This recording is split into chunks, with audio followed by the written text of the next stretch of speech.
Lundi, mercredi et vendredi, votre émission Toc Toc. Toc Toc passe au crible les grands sujets de l'heure et développe des thématiques sur le plan social, politique, économique, sportif et culturel. En studio pour en débattre, des journalistes et des experts. Rediffusion la nuit à 22h30.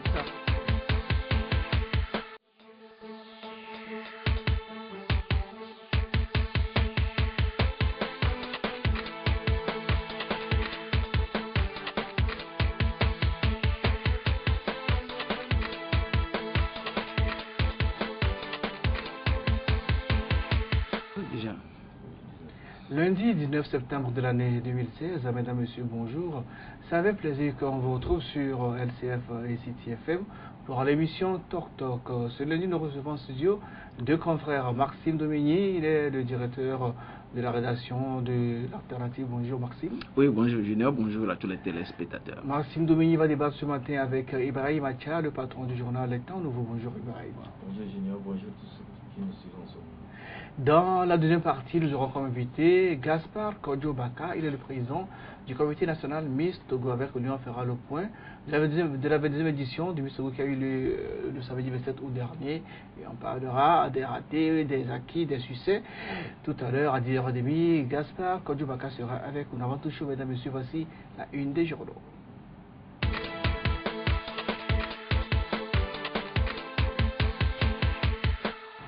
Nous démarrons la une des journaux de ce lundi par le journal Nouvelle Opinion de Tchanyao à Rémignao. Célébration de la fête traditionnelle Nobiti, première édition. Les fils et filles de Tchamba ont fêté dans la concorde et l'allégresse. Atelier de renforcement de capacité des journalistes à Palimé, Jazima engagé à contribuer à la lutte pour la sécurité maritime. Dans les caisses également le journal Togo Matin qui titre interview de M. Joseph H. Poignon-L'Enfant, harmoniser les thèses qui régissent la fonction de médiateur de la République alerte climat. Le niveau des eaux montera ces mois-ci sur nos côtes. Dossier histoire des tontines, ces banques de solidarité à l'Afrique et développement. Son 11e AG de l'ONU, le Togo va partager son expérience sur les ODD. Édito l'enfer des péages. Le quotidien privé et liberté dans les kiosques, titre politique togolaise, l'autre stratégie sournoise de neutralisation des opposants et ou de leur soutien potentiel. Le Parti des Togolais réitère sa détermination à œuvrer pour l'avènement d'une véritable démocratie participative au Togo. Rapport de l'ONG SUS des mélanges toxiques sous bonne garde de l'armée togolaise. La marine togolaise mène des patrouilles régulières, procède au suivi des mouvements socodés. Les populations de Tchaoudjo réaffirment leur engagement aux côtés du CAP 2015. Une délégation de la jeunesse de l'ANC séquestrée par la gendarmerie de Bassara. Imposition de chef canton à Covier, Tobukossi, Modjour 4, intronisé sous une pluie de grenades lacrymogènes. Dans les cas également le correcteur. Le journal titre scandale du carburant toxique en haute mer. Plusieurs officiers et pontes du régime togolais impliqués des côtes togolaises en passe de s'écrouler sur le sommet de la sécurité maritime. Tournée nationale de CAP 2015, les populations de Dapon, Mango, Sokodé, Bafilou mobilisées pour les réformes. Intimidation, menace du préfet de Bassar, Abandjeli, le député Ouakbo apporte des clarifications. Mandat social sur fond de pauvreté, de prix face à la misère du peuple togolais. Augmentation exponentielle des prix au poste de péage, une cabale des pilleurs de la République qui aggrave la vie chère au Togo. Canton de Covier dans la préfecture de Zio, Togo Kossi, Zavon, Modjo 4 intronisé. Et puis dans les kiosques également, nous aurons le journal La Nouvelle de Bonheureux, Lawson qui vient sur donc la prise de la pierre sacrée à Anéro. Et bien mesdames, ainsi c'est tout pour la une des journaux de ce lundi 19 septembre 2016. Nous avons le jingle et derrière la première partie de l'émission.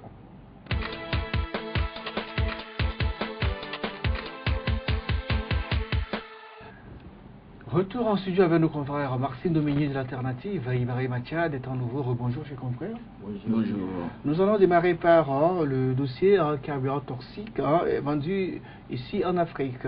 Alors, une enquête de l'ONG Suisse Public Eye révèle que le carburant vendu à la pompe dans la plupart des pays d'Afrique noire, dont le Togo, est de très mauvaise qualité, un carburant qu'on ne peut pas vendre en Europe.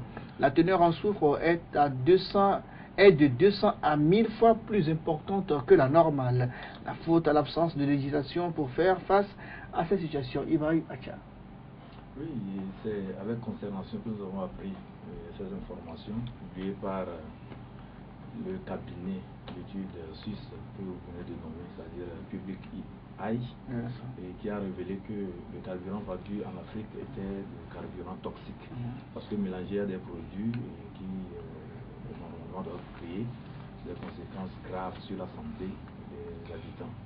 Et donc, quand nous avons appris cela, nous nous sommes dit que, en fait, peut-être qu'il n'y a pas un contrôle qui se fait en Afrique pour pouvoir détecter à temps ces marchands de la mort là sur nos côtes africaines. Parce que s'il y avait un contrôle, un mécanisme de contrôle au niveau des États africains, je suis sûr qu'on aurait pu découvrir cette pratique illicite en matière de commerce et sanctionner tous ceux qui se livrent à ce commerce. Parce que le cabinet suisse a procédé à des prélèvements dans les pays, c'est-à-dire des prélèvements des échantillons de carburant au niveau des pompes. Et lorsque ce prélèvement a été fait, ça a été soumis à un test au laboratoire. Et c'est par la suite qu'on a découvert qu'il y avait un mélange de soufre dedans qui dépasse le taux normal. Et on a vu aussi d'autres produits, notamment le benzène, qui faisait partie aussi comme composante de ce carburant. Vous comprenez que le benzène et le soufre, c'est des produits hautement toxiques. Et quand on circule, on met cela dans nos engins, on circule dans la ville, le gaz qui s'échappe, les fumées et autres, là, ça va créer de graves conséquences à la santé humaine. On parle en tout cas de la tension artérielle, on parle du cancer de poumon, on parle même des problèmes respiratoires que cela peut causer. Et selon un rapport publié par la Banque mondiale tout récemment, le 8 septembre dernier, il est révélé que près de 3 millions de personnes sont mortes. Rien qu'en 2013, parce que étant exposés à ces gaz-là, qui ne sont pas de nature quand même à assurer nos santé à l'homme. Donc, il revient alors aux États, surtout sur la côte ouest africaine, de contrôler leur côte et de voir toutes les opérations qui se passent à ce niveau. Nous savons quand même au niveau du Togo, il y a une activité de suitage qui se fait au niveau de notre côte. Il y a, c'est-à-dire le transportement du carburant d'un navire à un autre qui se passe à nos côtes, mais on ne sait pas. Mais le rapport précise justement que par rapport au Togo, ce mélange toxique avec des produits toxiques se fait sur nos côtes, avec la surveillance des forces armées et aussi au vu aussi des autorités apparemment visiblement on l'a vu, le journal Alternative en a parlé. J'aurais bien vu Ibrahim Macha. Oui, oui, en réalité, vous savez qu'on a quoi? On a à peine 50 km de côte. Ici, une côte très surveillée, parce qu'il y a beaucoup de navires qui sont ici sur nos côtes, et donc on ne peut pas dire que ces activités se déroulent à l'abri des regards de nos forces armées, parce que vous n'êtes pas sans savoir qu'il y a même une force spéciale qui surveille nos côtes, une force spéciale des forces armées togolaises qui surveille nos côtes. Donc toutes ces activités ne se déroulent pas à l'insu de nos forces armées. Et donc c'est déplorable que nos forces armées, au lieu de nous protéger, ou bien par exemple que nos autorités en général, pas seulement les forces armées, mais que nos autorités en général, au lieu de nous protéger, protègent plutôt ceux qui, voilà, Ibrahim a sorti le mot, les marchands de la mort. C'est vraiment déplorable. C'est vraiment déplorable que ces genres de carburant puissent voilà, être déversés et que ces genres d'activités puissent se mener dans nos eaux. Et puis ce débat a un autre écho parce que c'est sorti il y a quelques semaines d'un sommet dit sur la sécurité maritime. Et voilà, pendant que nous disons, bien nous engageons à assurer la sécurité et la sûreté en mer, nous protégeons des gens qui marchent de la mort. Et c'est vraiment triste.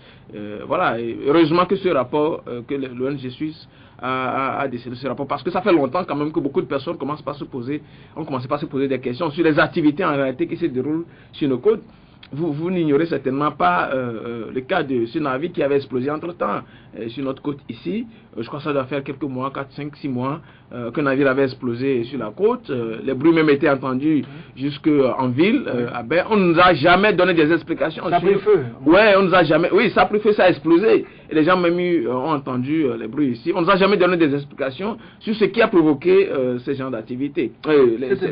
Cette explosion. Et donc, ce n'est pas exclu que ce soit ce genre d'activité. Ce genre de mélange toxique. Voilà, qui est parce que c'est des produits. Oui. Voilà, c'est des produits inflammables. Donc, c'est soit une activité pareille qui a causé l'explosion de ces navires. Donc, il revient à nos autorités de nous situer un peu sur, d'abord, qui livre les carburants, dans quelles conditions ces carburants sont livrés, quel est le contrôle, le niveau de contrôle qui se fait sur ces genres de carburants. Parce qu'en fait, aujourd'hui, on parle de carburant. Mais on peut parler du riz, on peut parler de tout ce qui nous vient. Vous savez, ce qu'on consomme vient à 80 ou même 90% de l'extérieur. Vous vous rappelez ce scandale lié au tilapia. Vous savez, voilà, c'est vraiment par hasard qu'on est tombé, en fait, sur que notre rédaction est tombée sur ce décès de tilapia contaminé. Donc, imaginez tout ce qui vient dans ce pays. Imaginez tout ce qui est nuisible, toxique pour la santé qui rentre dans nos pays. Il va falloir que on rehausse carrément le niveau de contrôle de tout ce qui pénètre notre pays. Mais le gouvernement doit réagir parce que selon le rapport sur les côtes ouest-africaines, seul le Togo sert sa côte pour ce mélange toxique. Et c'est très grave pour nous. Non, j'ai lu en tout cas une partie du rapport, le commentaire qui a été fait par les grandes rédactions, notamment RFI et TV5 Monde. Et c'est dit que les côtes togolaises n'ont pas été citées. On a cité plutôt le Ghana, le Bénin et... non, c'est-à-dire l'enquête a été... Le rapport a cité l'enquête a été faite dans 8 pays. Oui. Mais dans le rapport, c'est sur la côte togolaise. C'est la côte togolaise sert pour ce mélange toxique. Voilà, non, pas seulement la côte togolaise. C'est dans le golfe de Guinée. C'est toute la côte que ces opérations illicites se passent. Et donc, c'est vrai, bon, puisqu'on parle du golfe du Guinée, notre Togo a une ouverture sur le golfe du Guinée. C'est normal qu'on dise aussi que sur les côtes togolaises, cela se passe. Et mon confrère Dominique venait de révéler que nos côtes togolaises sont les côtes les plus sécurisées. Et c'est vrai, sur la côte ouest africaine, on sait que c'est la côte togolaise qui est la mieux sécurisée, et c'est ce qui explique même les bateaux qui sont en mouillage au niveau de notre côte. Et vous savez que c'est la marine togolaise qui assure la sécurité au niveau de cette côte, et les pirates même redoutent cette côte. C'est pour cela même que nous avons actuellement le vent en poupe par rapport à l'organisation de ce sommet sur la sécurité maritime. Maintenant, quand je reviens un peu sur l'activité elle-même, je dirais tout simplement que la sécurité s'occupe beaucoup plus de tout ce qui peut entraver la quiétude des armateurs et des navires qui sont sur nos côtes. Je ne suis pas sûr quand même que l'armée a quand même cette autorisation d'aller dans les navires, de monter dans les navires et voir exactement ce qui se passe là-bas. Ça, je ne peux pas... Liberté nous dit ce matin, dans la parution d'aujourd'hui, que tout ce mélange est fait sous le contrôle de l'armée qui veille au grain. Non, sur le plan sécuritaire, l'armée veille pour que les pirates et tous ceux qui peuvent venir créer des désagréments à ces navires ne puissent pas venir créer du tort là-bas, c'est tout. C'est le travail de l'armée et peut-être de la marine, juste pour sécuriser les navires qui sont là-bas. Mais ce qui s'y passe, nous ne savons pas. Il y a pire que ça. Nous savons que quand on parle de la sécurité maritime et de la sécurité maritime, on parle aussi de la pollution qui se passe là-bas aussi, les navires qui viennent déverser des déchets toxiques. Ouais. Il y a aussi les activités criminelles, notamment le trafic de drogue et les pirateries. Quand on parle de la piraterie même en tout cas des œuvres littéraires, des œuvres discographiques, tout ça là, ça se passe aussi dans les côtes et sur nos côtes.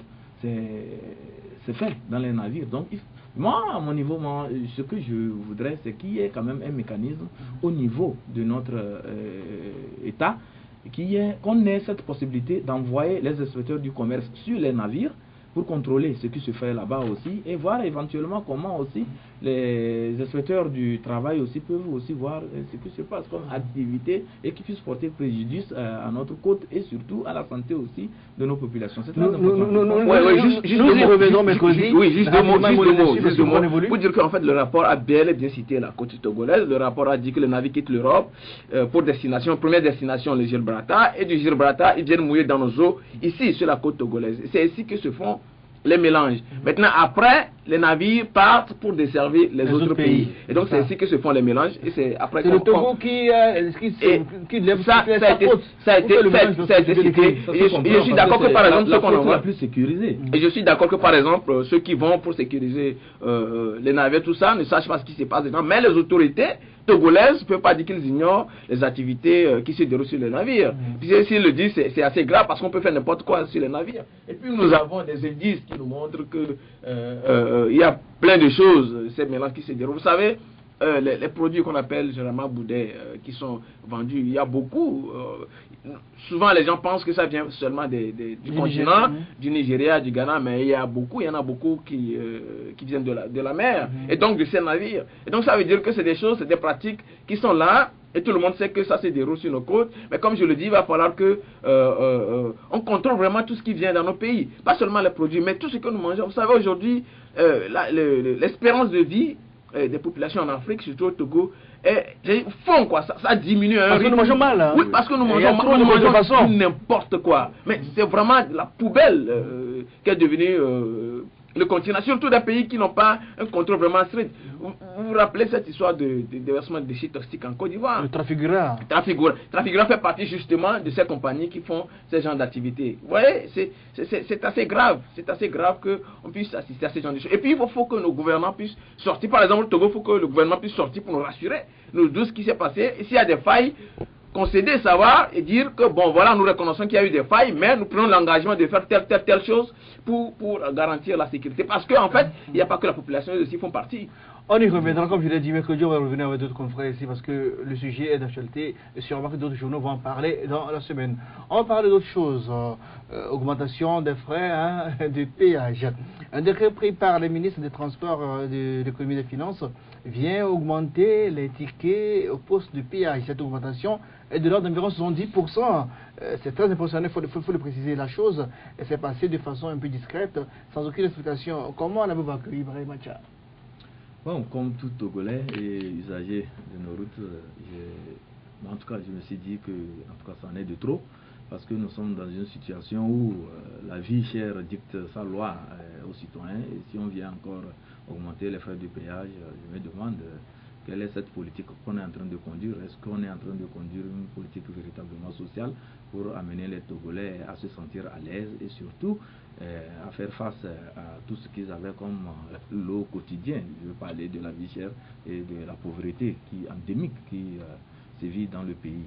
Mais de l'autre côté aussi, il faut voir la chose sous un angle de développement, de mobilisation de fonds aussi pour assurer le développement dans notre pays, parce qu'il y a eu des investissements par rapport à la réfection de ces routes, il y a eu des investissements par rapport à la construction des infrastructures routières. Donc si le gouvernement veut tout de suite rentabiliser, je pense que c'est par les péages aussi qu'on doit passer pour rentabiliser, avoir aussi des ressources pour pouvoir financer d'autres secteurs. Mais en tout cas je le dis toujours et je le répète, ce n'est pas le moment quand même. Mais il faut le dire, Maxime Dominique, au Bénin, le frais de péage pour le véhicule le moins léger, il est à 200 francs CFA. Au Togo, il était à 300, maintenant il est augmenté, il est à 500 francs CFA. Mais le niveau de vie du Togo, du Bénin, quelle est la différence pour que nos autorités se décident à augmenter les frais de péage de façon aussi exponentielle? Et je précise aussi que dans le budget de l'État, on ne voit pas de traces des entrées au niveau de péage. Vous savez, ce n'est pas seulement l'augmentation du péage, mais il y a beaucoup de choses qui sont en augmentation depuis un certain nombre d'années. Vous savez que nous avons appris, c'est Total qui nous a appris récemment que l'État a abandonné sa subvention des produits pétroliers. Vous savez qu'il s'apprête à augmenter le prix de l'eau. Vous savez qu'ils ont mis une taxe électricité sur nos factures. Je parle de l'éclairage public. Oui. Et donc, tout est en augmentation. Et c'est quoi le SMIC? Le SMIC est à 35 000 francs, s'il vous plaît. C'est quoi le salaire moyen du Togolais? Est-ce que c'est en augmentation? Ce n'est pas en augmentation. Mais pendant ce temps, on augmente tout dans le pays. Vous voyez? Et donc, ça rejaillit sur le niveau, le coût de la vie dans notre pays. Ce n'est pas bien, ce n'est pas normal. Et puis aussi, vous voyez, avant de prendre ce genre de décision, ça c'est une augmentation, vous avez dit, de près de 70%. Est-ce que c'est normal qu'on puisse se lever comme ça dans son bureau, signer un document et dire, bon voilà, on va augmenter les frais comme ça, parce que justement, lui par exemple, ou sa famille, soit ils ont les moyens, ou bien ils ne vont pas payer à ces péages. Vous voyez, les décisions qu'eux ils prennent, Et ils ne sont pas forcément soumis à ces genres de décisions, nos autorités. Vous voyez, non? Donc, on le prend, on l'impose aux Togolais. Moi, par exemple, je verrais bien le ministre, avant de prendre cette décision, aller devant les députés, défendre cette décision devant les députés. Parce que ce n'est pas rien 70%. Vous voyez, non? Expliquer pourquoi est-ce qu'on devrait augmenter, pourquoi est-ce que c'est obligatoire qu'on augmente ses frais. À quoi cela devrait servir? Et cela devrait être précédé par un rapport de gestion de ce qui a été collecté jusqu'ici. Est-ce qu'aujourd'hui nous connaissons comment les fonds sont gérés? Les fonds du péage, est-ce que nous savons comment ces fonds sont gérés? Vous connaissez certainement. C'est la SAFER qui gère. Vous connaissez certainement l'histoire du fer, comment le fer a terminé, a fini. Aujourd'hui, on a mis la SAFER a pu apprendre, je crois qu'on a créé encore une deuxième société. Il y avait avec Caper avant qu'on avait les SAFER. Oui, SAFER. Et il y a un fonds aussi de la route, quelque chose comme ça. Mais il y a plein de fonds qu'on a créés. Est-ce qu'on fait le point? Est-ce qu'on rend compte de l'utilisation de ces fonds? Si vous ne rendez pas compte de l'utilisation des fonds, et que chaque jour, vous levez pour augmenter les taxes, mais pourquoi est-ce que vous voulez que les gens consentent librement à payer ces taxes? Et en plus, le niveau de vie, la capacité du Togolais, ça n'augmente pas. Tout à l'heure, je vous ai dit que ça fait quoi? Ça va être en 5 000 le SMIC. C'est quoi le salaire moyen du Togolais? Ceux qui passent là, ces péages, combien est-ce qu'ils gagnent pour pouvoir chaque fois continuer pas payer? Parce que vous savez, quand si le transporteur il paie ça, il va faire répercuter ça sur ses clients, les passagers vont faire répercuter ça sur les marchandises. C'est automatique. Et finalement, c'est le consommateur final qui va payer, qui va supporter ses frais. Est-ce que c'est normal? Ce n'est pas normal, ce n'est pas normal. Ça ne démontre pas la considération qu'on a pour les consommateurs, les populations. Et puis vous n'oubliez pas non plus tout le harcèlement que l'OTR met en place pour presser, ou je ne sais pas pressuriser, je ne sais pas quel terme il faut utiliser, mais les opérateurs économiques. Et donc on a l'impression que les citoyens se retrouvent abandonnés entre les taux et l'enclume, et pressés, et voilà, je ne sais pas jusqu'où ça va aller, parce que si on le fait, bon, aujourd'hui les gens ne réagissent pas, mais il en arrivera un jour où les gens seront obligés de laisser exploser leur colère, parce qu'ils sont au pied du mur. C'est l'histoire de la grenouille en fait. C'est la grenouille, quand vous la mettez dans l'eau chaude, elle saute et elle ressort en même temps. Mais quand vous la mettez dans une eau fraîche, que vous mettez un peu, elle ne sent plus, et c'est ce qui se passe chez nous. Espérons bien que ce soit ça. Mais il ne faut pas que les gens s'attendent que, bon voilà, ils peuvent rester dans le bureau et prendre des décisions, parce que vous savez aussi que lorsqu'ils prennent ce genre de décisions, il y a d'autres choses que les Togolais voient et qui les renforcent dans leur conviction que ces fonds ne sont pas gérés. Vous connaissez l'histoire des contournements de la région centrale. Mon confrère, lui, il doit mieux connaître que moi. Aledjo et Bafilo, et aussi Défalé aussi. C'est comme ça, on prend nos sous, on nous endette, on endette le pays sur le dos des Togolais, et puis après, on se rend compte que ce pourquoi on a endetté le pays, ça n'a pas servi à grand chose. On collecte de l'argent, on se rend compte que ça sert à payer des 4x4, ça sert à faire voyager des copines, et puis le Togolais lui-même, le service qu'il est en droit d'attendre, il n'a pas ses services. Finalement, ces ressources servent à quoi? Le mouvement Martin Luther King du passé de combien sorti un communiqué, il dit rien n'explique cette augmentation des frais de péage. Vous partagez son avis? Non, j'ai dit tout de suite que pour le moment, je ne pense pas que c'était quand même opportun d'augmenter le prix au niveau de ces péages. Parce que, en tout cas, la situation dans le pays n'est pas aussi rose pour qu'on dise que les populations se sentent maintenant plus à l'aise, ou bien il y a eu un effort du côté du gouvernement pour accroître la capacité des choses des populations. Donc, on augmente, mais bon, je pense que c'est pour créer encore du tort aux populations. Mais au même moment, il faut voir aussi les investissements qui ont été faits par rapport à la construction de ces routes, à cette rénovation et autres là. Il faut dire qu'il faudrait aussi qu'on dégage encore des... C'est souvent sur des prêts, c'est souvent sur des prêts. Bien évidemment. Les prêts, on les rembourse. Il faut avoir de l'argent pour les rembourser. On va dire un mot sur le football. Notre invité là, je précise qu'il est là, M. Kodio Gaspar Kapaka est là. On va dire un mot sur le sport, le football. Avant toute chose, d'abord, vous avez appris la signature du contrat raté de Cheikh Adebayor. Le week-end dernier, il était censé signer à l'Olympique Lyonnais. Une fois sur place, on sait pas ce qui s'est passé. Il n'a pas signé finalement. Rapidement, Maxime Domini. Oui, vous me posez une question embarrassante. Vous l'avez fait à dessein, je suis sûr. Oui, c'est regrettable que ça se soit passé comme ça. Mais après, j'ai eu le temps de lire, je crois hier, une interview de lui qu'il a donnée à l'équipe. Interview Il revient un peu sur la question qu'on lui a posée. Donc on a posé des questions sur sa personnalité, on a demandé comment est-ce qu'il compte jouer un rôle de leadership vis-à-vis des jeunes. Tout ça montre que en fait les gens ont eu le temps de l'observer un peu, d'observer son parcours, et que ça a aussi peut-être contribué dans ce qui est arrivé. Donc moi je fais partie de ceux qui pensent que, les gens pensent qu'en le disant on est contre notre compatriote, mais il faut qu'on le fasse comprendre que dans la vie il n'y a pas que le talent qui joue. Il y a le talent, mais aussi il y a le comment des choses, il y a une façon de vivre, parce que vous voyez un peu partout, vous avez beau avoir le talent, mais si vous ne contribuez pas à instaurer une certaine discipline, un certain esprit de cohésion au sein de l'équipe, mais on va se passer de vous. Mais l'entraîneur a posé des questions personnelles, par exemple, demander à Adebayor il est marié ou pas, en quoi cela a le rapport avec le football? Oui, justement, vous savez, nous on pense que ça n'a pas de rapport avec le football, mais on lui a posé aussi, on lui a demandé de savoir comment est-ce qu'il compte instaurer une certaine cohésion au sein de l'équipe ou jouer un certain leadership. Chez les jeunes? Oui, au sein de l'équipe. Ça veut dire qu'on est un peu préoccupé parce qu'on se demande, bon, peut-être que s'il est marié, il a un certain niveau de responsabilité, ainsi de suite. Ce n'est pas des questions bêtes, c'est nous qui pensons que c'est bête. En fait, il faut que nous Togolais puissions être un peu francs vis-à-vis de notre compatriote, que, en fait, dans la vie, il n'y a pas que le talent. Tu as le talent, mais il faut le comment, il faut un savoir-vivre qui accompagne ça. C'est ça qui te fait désirer. Mais si tu n'as pas ça, tu as beau avoir le talent comme n'importe qui.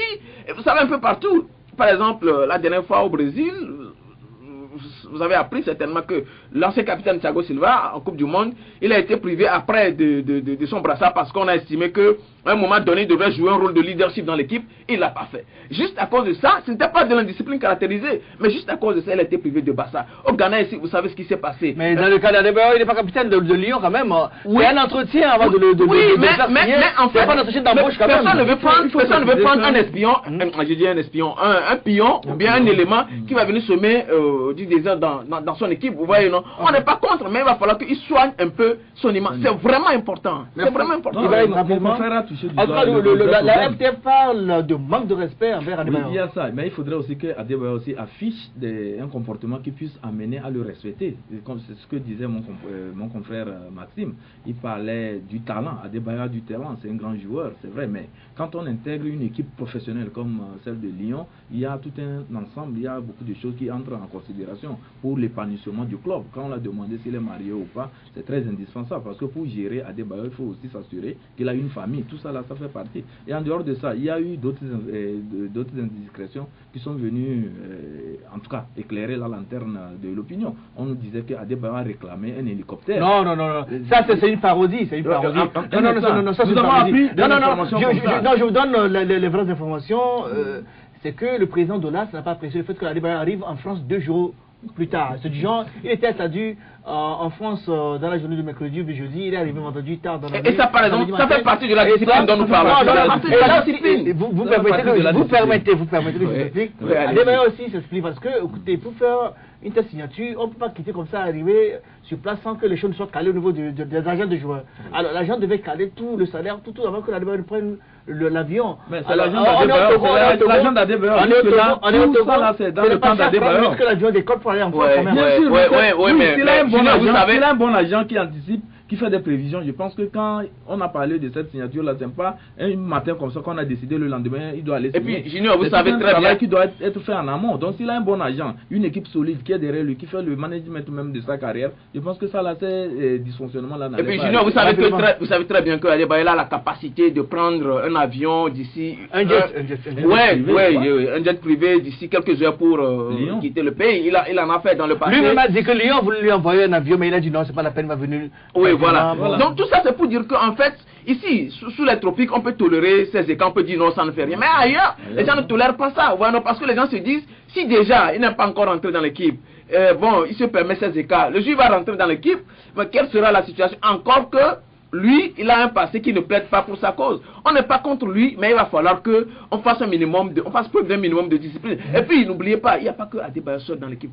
Est-ce que, par exemple, la façon dont les gens sont en train de défendre sa cause. Est-ce qu'on fait de même pour d'autres joueurs qui sont dans les mêmes situations? Mais Adebayor, quand même, c'est oui, mais il n'est pas le seul. C'est une icône. Oui, mais vous savez, un jour... C'est le capitaine des éperviers. Oui, un jour, il va arrêter. Qui? Ouais, ne le dites pas. Parce que si vous dites... On va évoluer, on va évoluer. Les autres joueurs. Mais il n'est pas n'importe qui, c'est vrai en plus.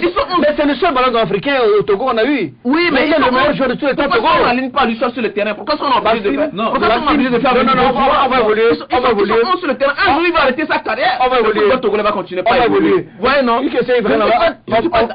évoluer. Bon, on lui fasse subir des humiliations, mais au même moment, il faut qu'il soit son image. On ne pense pas qu'il est le seul joueur. Merci. Une dernière question avant qu'on reçoive M. Baka. Les comptes de la CAN 2013, ça fait 4 ans bientôt qu'on attend, les comptes sont pas tombés. C'est dommage qu'on n'a pas le temps pour en parler, mais peut-être on y reviendra mercredi. Mais Ibrahim Matia, où en est-on avec les fameux comptes promis par le Premier ministre Ahmed Zounou? Mais ça traîne. Effectivement, il faudrait faire une précision. Les comptes ont été, en tout cas, c'est le Premier ministre du Togo, bon, et ça a fait que c'est M. Ahmed Zounou qui était à l'époque Premier ministre, c'est lui qui a promis qu'il y aura les comptes, qu'on fera les comptes, parce qu'il s'est rendu compte à un moment donné que les gens prenaient trop de liberté avec les fonds publics. Quand on leur donnait de l'argent, chacun faisait ce qui bon lui semble avec cet argent sans rendre compte. Et donc il a dit qu'on devait faire les comptes sur les fonds-là qui devaient être mobilisés à titre de participation des éperviers à la CAN 2013. Mais quand les éperviers sont allés revenus, quand ils sont revenus, le Premier ministre a instruit le ministre de l'économie, M. Ayassor à l'époque, de choisir 2 cabinets d'audit pour pouvoir voir clair dans tout ce qui a été fait comme dépenses dans la mobilisation des ressources pour les éperviers. Et c'est comme ça qu'on a commis le cabinet ICC de Mme Bito, qui a fait un travail, qui a rendu même le rapport. Et le rapport se trouvait entre les mains de M. Ayassor, mais on ne sait pas pourquoi il a bloqué ce rapport. Il n'a pas transmis ça à la primature pour que le Premier ministre voit clair dans cela et publier cela. Il a gardé cela. Et c'est à quelques temps que le Premier ministre s'est rendu compte qu'il y avait dans le comité, M. Bafay notamment et Maître Atto, avait voulu faire des observations par rapport à ce rapport. C'est à ce moment que le Premier ministre Ahmed Zounou a appris que le rapport était déjà prêt. Alors nous vous parlons, le rapport est à la primature. Et M. Ahmed Zounou, entre-temps, c'est leurs informations qui nous sont parvenues, a demandé au Premier ministre Klassou de publier ce rapport parce que c'est ce que l'État a promis faire. L'État a dit qu'il fallait publier ce rapport pour que tout le monde sache ce qui s'est passé véritablement avec la mobilisation des fonds pour la participation des éperviers à la CAN 2013. Et le Premier ministre Ahmed Zounou, selon les informations, avait demandé à M. Klassou le 17 juin passé, et le 17 juin 2015, de publier les comptes. M. Klassou avait dit qu'il avait certaines obligations, il devait notamment aller à l'enterrement de M. Woulé Frititi, donc comme ça s'organisait. À son retour, il va le faire, mais ça fait un mois, M. Ahmed Klassou n'a pas publié ce rapport. Maintenant, on se demande qui cherche-t-on à protéger dans ce rapport? Ce qui va dire que dans ce pays, les gens n'ont pas ces réflexes de transparence, de rendre compte. On s'amuse avec l'intelligence des Togolais. On a le sentiment que des gens nous embêtent dans ce pays. Parce que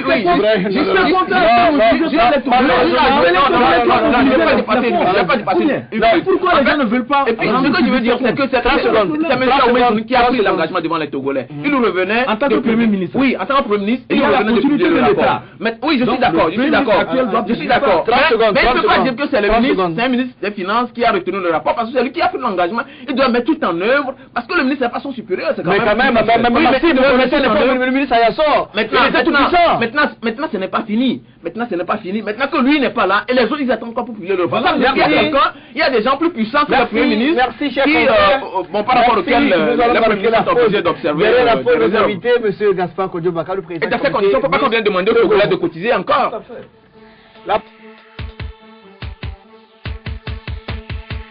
Suivez tous les lundis, mercredis et vendredis votre émission Toc Toc.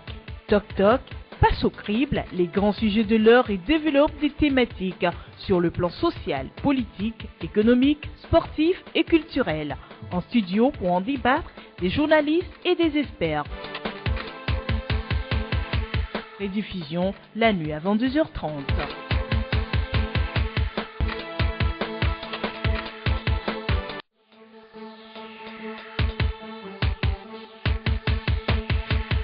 Suivez tous les lundis, mercredis et vendredis votre émission Toc Toc.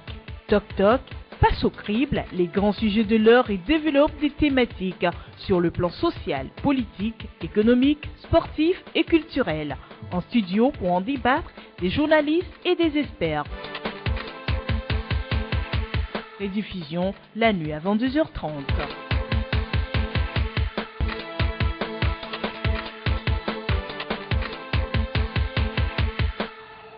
Retour en studio avec notre invité, M. Gaspard Kodjo Bakar, le président du comité national Miss Togo. Bonjour M. Bakar. Bonjour. Ça fait plaisir de vous recevoir pour la première fois dans l'émission Tok Tok. C'est un plaisir partagé. Ok. Alors, le rideau est tombé depuis le 27 août dernier sur la 22e édition de l'élection Miss Togo. Alors, comment vous vous sentez? Est-ce que vous êtes satisfait de cette dernière édition? En tant qu'organisateur, oui.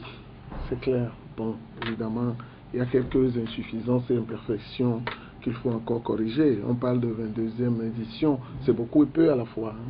C'est beaucoup et peu à la fois. Bon, nous avons commencé cette manifestation avec tout ce que vous connaissez. Aujourd'hui, pour un certain nombre de choses, nous croyons que nous avons bien avancé, mais évidemment, il faut encore parfaire. Aujourd'hui, vous avez maîtrisé le timing, Ouais, 3 heures pour nous depuis exactement. 3-4 ans, ça se respecte. Ouais. Alors aujourd'hui, 22 ans plus tard, il y a toujours l'engouement autour de cette élection. Ouais. Quel est votre secret en fait? Non, je ne crois pas que ce soit un secret. Je crois que c'est un réalisme, c'est un constat que nous faisons avec plaisir. Ça voudrait dire que c'est une manifestation qui est rentrée dans les mœurs, pour laquelle nous n'avons pas droit à l'erreur, pour laquelle les gens ont compris que ce que nous avons voulu imprimer, à savoir la promotion du patrimoine culturel à travers cette manifestation, est établi et qu'il faudrait maintenant que nous, qui sommes organisateurs, que nous essayons d'être suffisamment professionnels à la hauteur de cette manifestation qui, aujourd'hui, s'impose comme une manifestation qui parle de toute la nation. 22 ans de succès, mais aussi 22 ans de raillerie, à ce qui concerne les plus fatidiques de l'interview. Oui. Et parce qu'aujourd'hui, les gens vont à Miss Togo juste pour aller se marier à l'étape de l'interview. Alors, comment l'expliquez-vous? Non, c'est clair que les gens vont pas se marier. C'est clair que ici, quand vous regardez, je ne sais pas si vous avez l'habitude de regarder les élections des autres pays, ici au Togo, nous avons une particularité. Cette particularité est au-dessus de toutes les autres organisations dans tout le monde entier. Cet élément précis dont vous parlez n'existe nulle part ailleurs. L'interview? L'interview. Ça n'existe nulle part ailleurs, en tout cas pas de cette manière. C'est-à-dire, vous prenez par exemple les grands concours comme l'élection Miss France, c'est leur langue maternelle. Il n'y a que 2 mêmes questions qui sont posées aux filles depuis l'existence de l'organisation, plus de 80 ans. C'est-à-dire, pourquoi vous vous êtes présenté à cette élection et si vous étiez élu, que ferez-vous de la couronne? Les filles, donc, automatiquement, mais n'arrivent pas à répondre. Jean-Pierre Foucault, qui est l'homologue un peu de Patrick Kamenda ici, des fois déplace le micro parce que les filles n'arrivent pas à répondre. Ok? Ça voudrait dire que ce n'est pas une question de réponse, c'est une question de pression et d'émotion. Le trac. Le trac. Ces filles françaises, de leur langue maternelle, n'arrivent pas à répondre. Ici au Togo, nous mettons nos filles un peu trop en difficulté, nous les jetons en pâture, et je suis certain que c'est la toute dernière fois.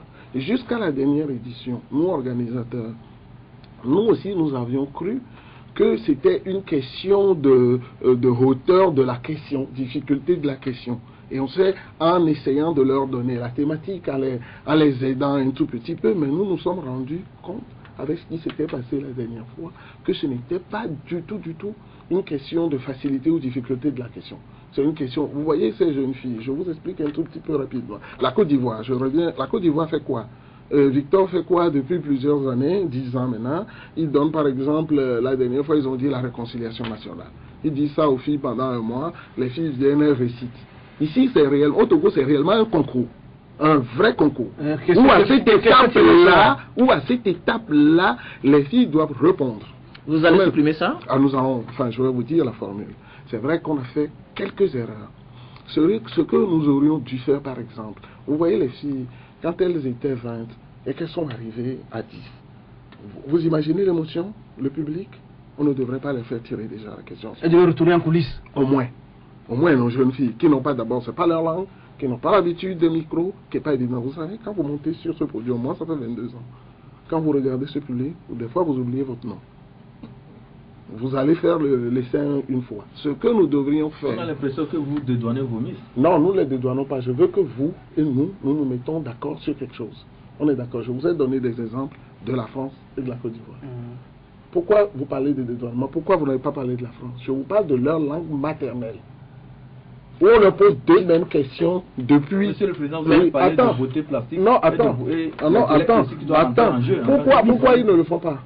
Pourquoi les Français? Attendez, non, quand j'aurai fini de faire le truc, vous allez poser des questions. Okay, nous sommes là pour débattre. Oui, allez-y, pour éclairer. Oui, on est d'accord. Oui, nous sommes là juste pour pouvoir mettre nos bras autour. Ce projet n'est plus le projet ni du comité ni de M. Bakar.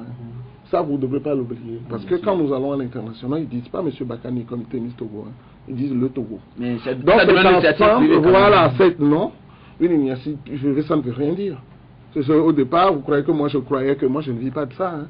Vous croyez que moi je croyais que cette histoire allait être à ce niveau-là? Non.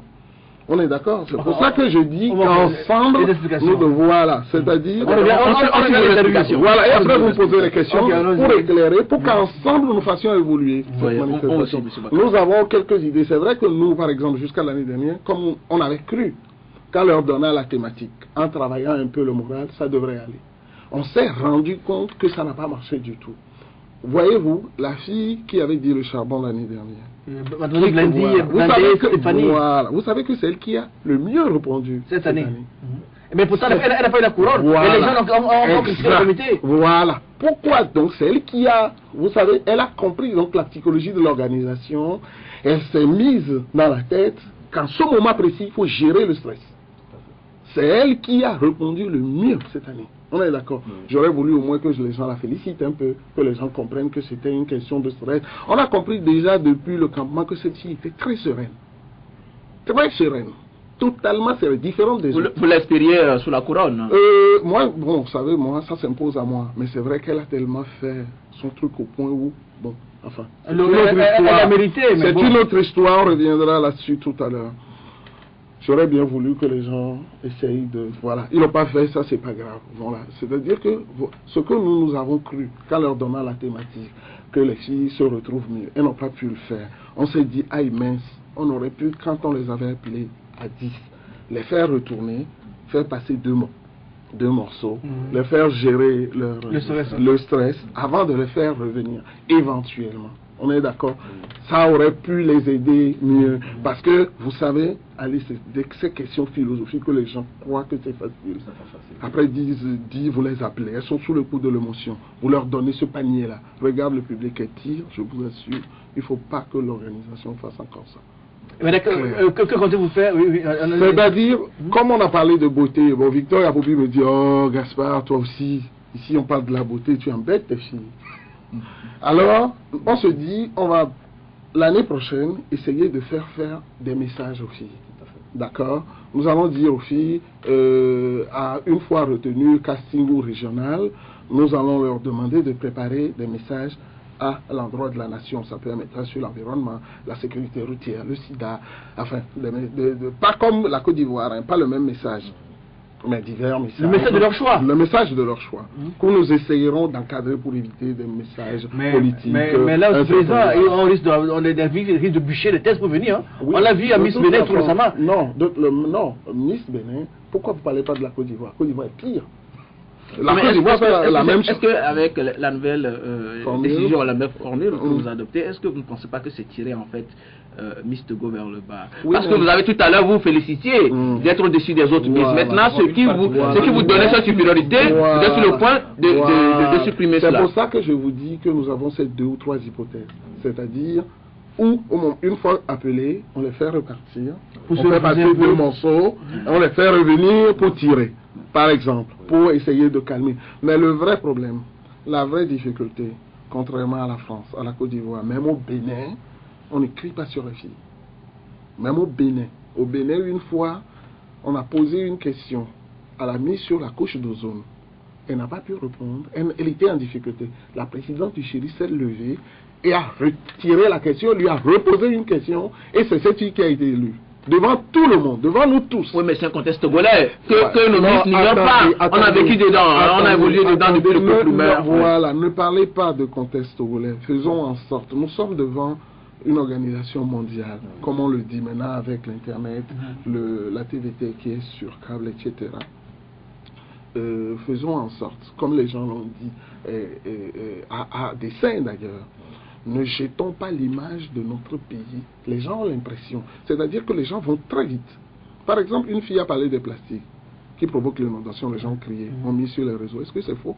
C'est pas faux. En réalité, c'est pas faux. Pas faux. Et puis elle a expliqué, quand les gens ont voulu continuer par crier, elle a dit, en fait, ça bouche les caniveaux et provoque l'inondation. Mais malgré ça, les gens commençaient pas à crier et les gens ont écrit ça sur eux.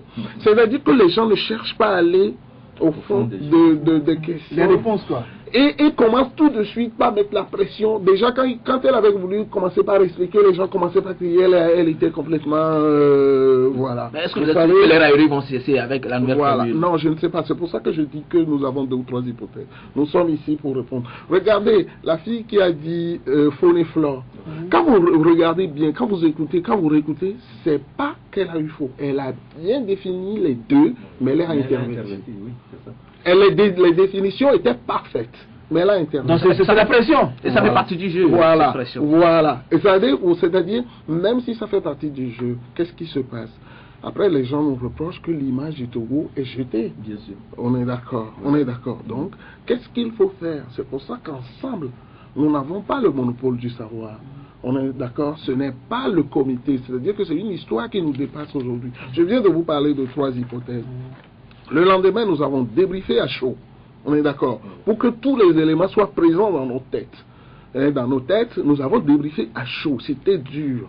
Alors, on a les 3 hypothèses qui sont maintenant en exploration, en étude. Nous sommes, je l'ai mis là, c'est en étude, mais je l'ai mis devant vous. Non, moi, Pour que nous essayons de voir quelle serait la meilleure formule. Est-ce qu'on retourne, non pas exactement ni comme la France, non. Regardez qu'est-ce qui s'est passé au Bénin la dernière fois. La fille, on lui pose la question, comme vous venez de le dire d'ailleurs si bien. Ils ont bûché parce que c'est le même thème. Oui. Ah, ils ont dit, la télévision n'a pas bien capté. La télévision n'a pas bien capté, il faut reprendre. Mais c'est comme un perroquet. Ah, oui. Mais les gens l'ont plutôt applaudi. Et c'est elle qui est sortie. ça ne risque, c'est au Togo, les gens ne l'accepteraient pas. Maintenant, nous voudrons peut-être, comme vous venez de le dire, faire quelque chose au-dessus des autres. Mais dites-moi plutôt, qu'est-ce qu'on peut faire pour encadrer les gens? Par exemple, les gens ne permettent pas aux filles de finir, comme l'histoire du plastique. On est d'accord, hein? La fille était en train de faire une démonstration.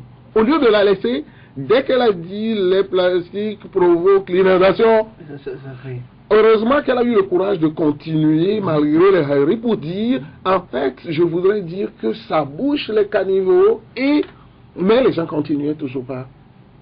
Qu'est-ce qu'il faudrait faire? Est-ce un problème de niveau aussi? Je ne comprends pas. Moi, ma question justement, c'était de savoir, par exemple, est-ce que vous avez l'impression que après 22 éditions, que le niveau de vos candidates s'améliore ou non, c'est de très très bon niveau. La preuve, je viens de vous parler.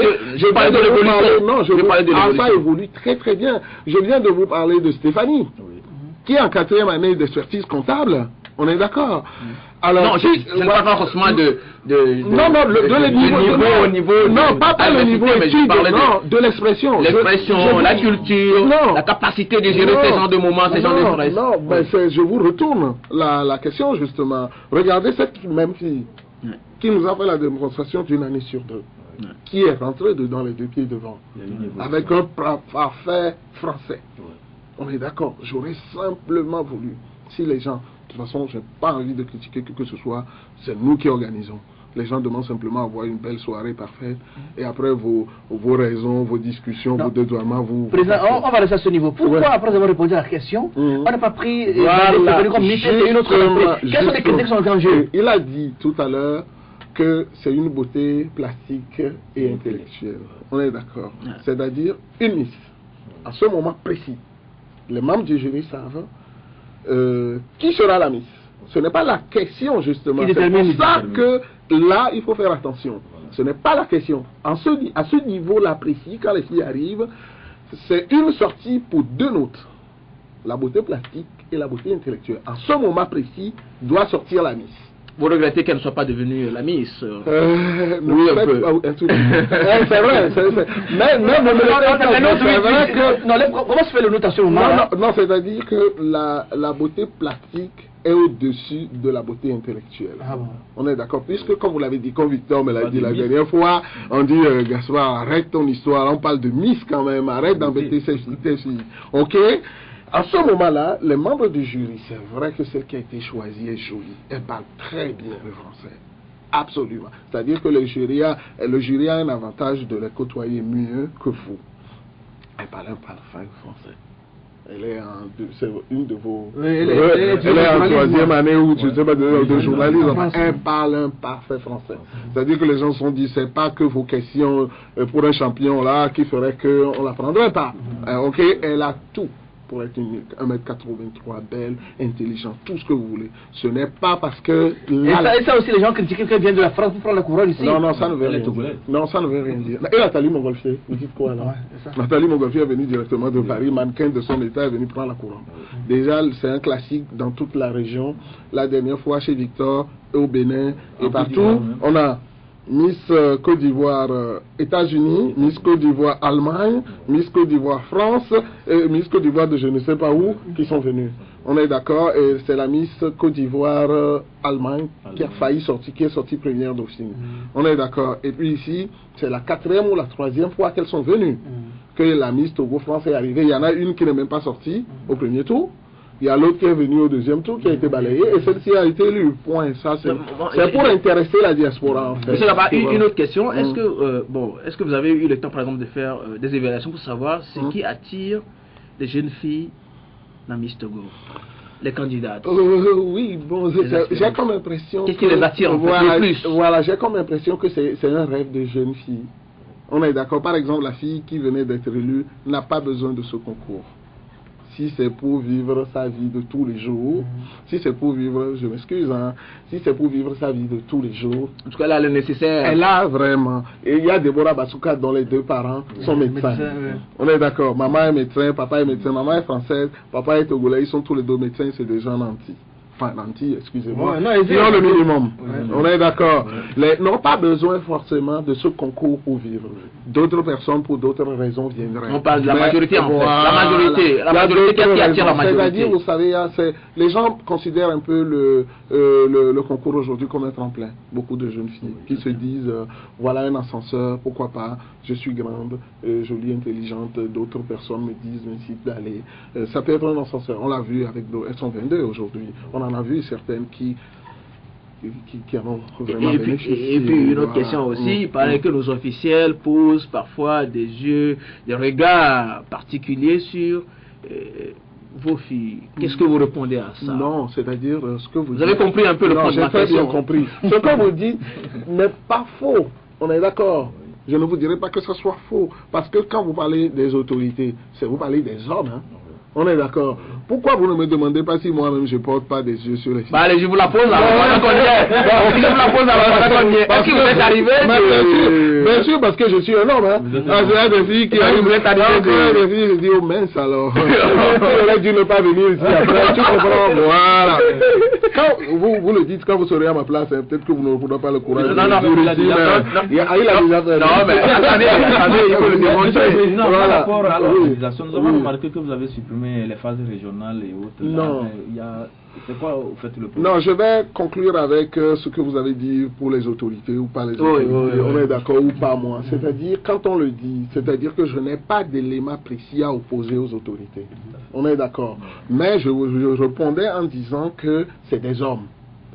C'est difficile pour ces autorités aujourd'hui de m'appeler moi. Pour me dire demander les contacts de tel ou tel. Non, nous ne sommes pas, elles ne peuvent pas. Nous ne sommes pas une agence matrimoniale. C'est ça. On est d'accord. Mais Nathalie, elle voit une fille. Ça, c'est voilà, comme dans la rue. Mais si je suis au courant, la fille est interpellée automatiquement. On est d'accord. Elle signe des contrats bien précis. Et ce contrat n'est pas censé avoir un petit ami? Non. Tu peux avoir un petit ami. Mais attention, ce petit ami doit être connu par le comité. Avant de poser ou après, ça ne nous intéresse pas. Mais tu n'as pas le droit d'avoir plusieurs hommes à la fois. Si par exemple, toi élu ou pas élu Dauphine, si tu as un petit ami, tu le fais connaître au comité. En dehors de ça, tu n'as pas le droit de... Voilà. Tu n'as pas le droit de changer par exemple. Tu n'as pas le droit de changer. Pour l'image... Non seulement d'en avoir un deuxième... Tu n'as plus le droit à rien. Alors, quand viendra si entre nous sommes dans la mise tombée enceinte. Hein? Oh oui, c'est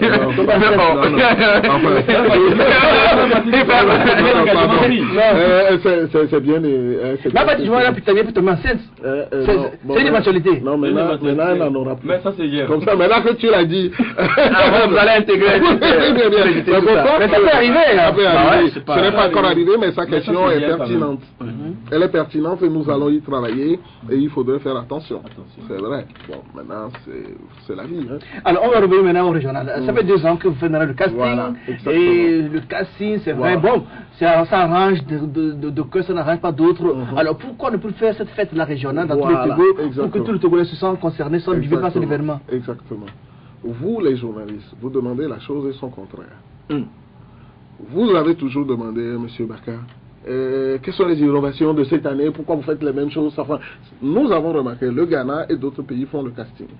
C'est quoi le casting? Le Ghana fait quoi? Ina a des délégués. Ina, c'est la présidente du comité Miss Ghana, a des délégués dans toutes les régions du Ghana. Les délégués travaillent comme nous le faisons ici. Leur impose un certain nombre de candidates. Une fois fait, les dossiers arrivent d'abord, étudiés, validés, et les candidates arrivent. Ok? L'avantage, c'est quoi? C'est que, par exemple, le cas du Togo, certaines filles qui, sachant n'ayant pas beaucoup de chance pour concourir à Lomé, vont aller à Dapao. On est d'accord, supposons. Parce que pour concourir, il faut être de la région, il faut résider dans la région ou être originaire de la région. Ok? Alors, les filles vont là-bas, et comme la région a un quota de 3 filles, au moins pour la finale, elles vont prendre une place. Parce qu'elles vont être légèrement au-dessus des filles de la région. Elles prennent la place. Ok, cette fille, en temps normal, si elle était à Lomé, confrontée avec les autres, toutes les candidates réunies dans le cadre de casting, ne serait pas arrivée à la finale. C'est ça. Ok, aurait un ton ou un niveau en dessous. Ça voudrait dire qu'elle prend la place d'une candidate d'une autre hauteur. C'est ce que nous avons remarqué au Ghana. Donc, quand INA met toutes les filles ensemble, au lieu d'être devant 5 jurys, elles sont devant un jury. Et elles toutes. Là, par exemple, on a eu plus de 100 candidatures. On est arrivé à un dossier physique 83. Et après étude, 41 candidates. Et les 41 sont devant le jury. Sont passées devant ce jury-là. OK? Et là, vous ne pourrez plus vous cacher. Vous passez devant ce jury, vous répondez. Le jury prend tout le temps de discuter, de s'assurer de qui êtes-vous. Pour être sûr que vous avez la hauteur nécessaire pour concourir, vous devez voir les candidats de cette année, de l'année dernière et de cette année. Elles sont d'un autre niveau. D'abord physique, la taille, tout passe. Là même, des fois, vous savez, une fois, on était arrivé dans une région, il y en avait 10 au moins, hein. On devait prendre 3. C'était tellement dur qu'on a dit, bon, on ne va pas prendre. On va laisser cette régionale, c'était dans les 4 premières années, hein. On va laisser les régionales pour aller dans une autre région, parce que si on prend les 3 ici, ça va être difficile.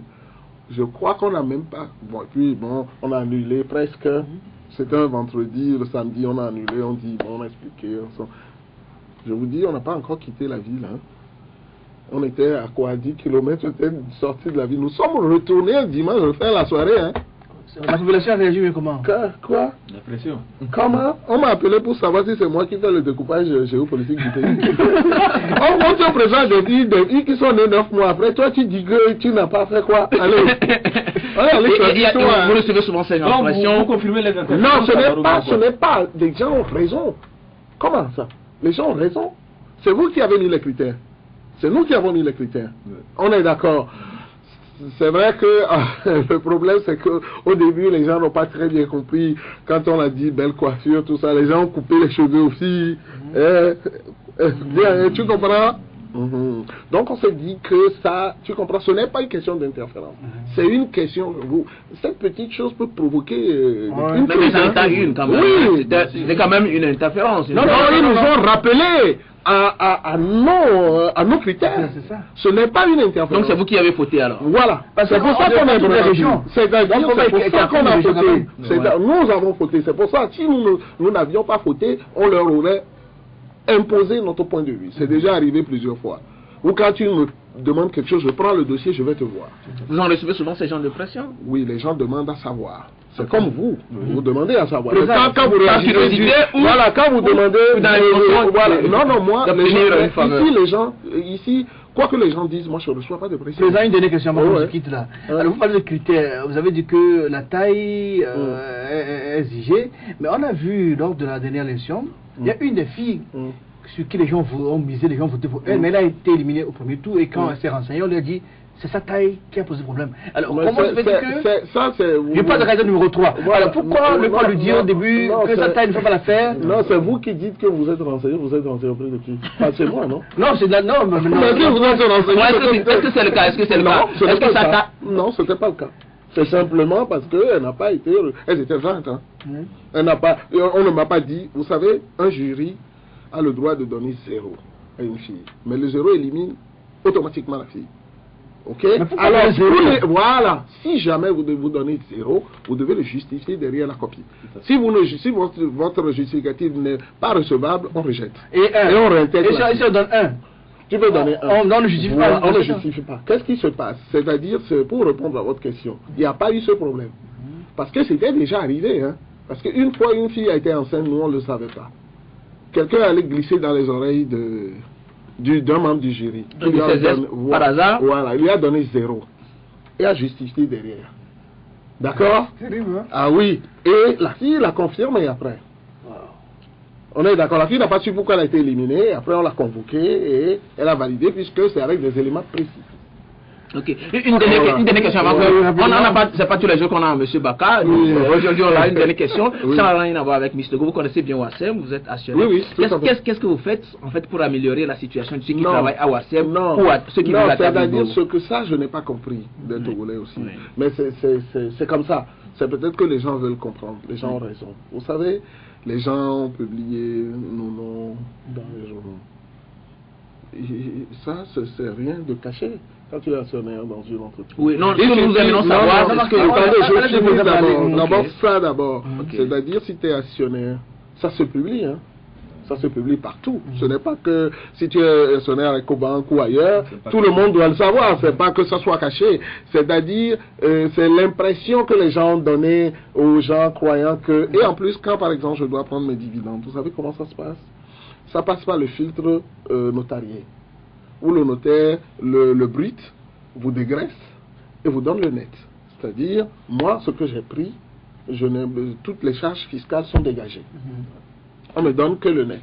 Je n'interviens pas dans le quotidien de l'entreprise, puisque je ne suis pas administrateur, je suis un actionnaire. Mais vous connaissez la situation des employés, on en parle tous les jours dans les médias. Vous savez, on n'en parle pas que de Wassem. On parle de Amina, on parle de sociétés en zone franche, on parle là aujourd'hui on parle de Wassem. Voilà, vous parlez de Wassem. Oui. J'aurais voulu, peut-être ce que vous m'auriez dit, le petit pouvoir que j'aurais eu, par exemple, en tant que moi, M. Baka, président de cette organisation, c'est qu'une de nos miss prenne un projet social allant dans cette direction. Vous-même personnellement. Par exemple, parce que moi, en tant que personne, je n'ai pas les tenants et aboutissants.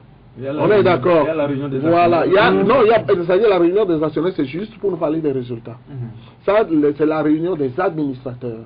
On est d'accord. À la rigueur, vous pouvez interpeller un des administrateurs pour lui poser la question ou aller le voir pour que cet administrateur aussi vous explique les difficultés qu'ils ont.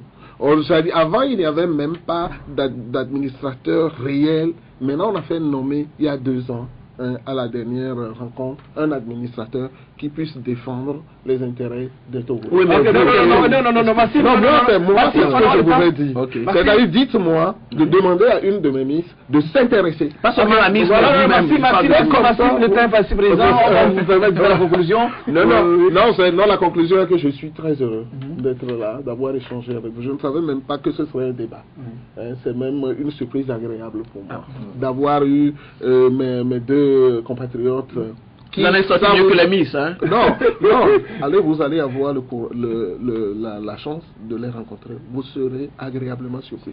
Mais on espère avoir un jour aussi la Miss. Voilà, si vous voulez, un jour, vous pouvez même prendre les 4, ou les 5, ou même les candidates une fois. Un jour, organiser quelque chose, vous allez être agréable. Ouais, mais Avec toutes ces difficultés, vous auriez pu prendre les vins. Vous seriez agréablement. Vous auriez compris ce que je disais, que c'est une question d'émotion et de pression. En tout cas, merci. Merci pour cette belle émission. Je crois que je l'aurais préparé plus longuement, mais là, c'est avec plaisir que je vous ai répondu et je le referai. Merci, merci à M. Gaston Kodjobakaï, qui est le président du comité national Miss Togo. Merci à Maxime Dominier de l'Alternative. Merci à Ibrahim Macha de Temps Nouveau. Mesdames, Messieurs, merci à vous tous. On se retrouve mercredi à 10h pour un nouveau numéro. Portez-vous bien.